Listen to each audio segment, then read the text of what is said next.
मी तो त्या दिवशी माझ्या एका सभेमध्ये मी सांगितलं ना की हा धोका सगळ्या अख्खा ठाणे जिल्ह्याला विळखा पडलेला आहे.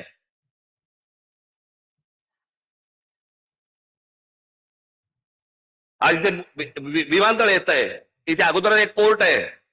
कोण माणसं येत आहेत, कोण नाही येत आहेत. मला असं वाटतं आपण सगळ्या पक्षांनी विचार केला पाहिजे की या येणाऱ्या नवीन विमानतळावरती सर्वाधिक जवळपास 100% ही मराठी मुलं आणि मराठी मुली कामाला लागल्या पाहिजेत तिकडे.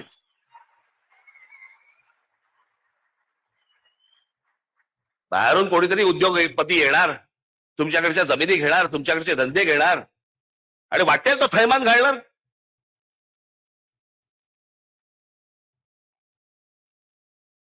आता तुम्हाला म्हणे तुम्ही ह्या सगळ्या जमिनी आणि याच्यावरती म्हणे कायदा आणला राज्य सरकारने.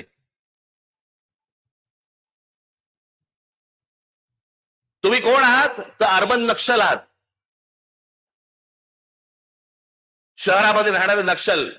तुम्ही जर विरोध केला, कुठच्या प्रकल्पाला विरोध केला तर सरकार तुम्हाला अटक करू शकतं. एकदा करूच देत.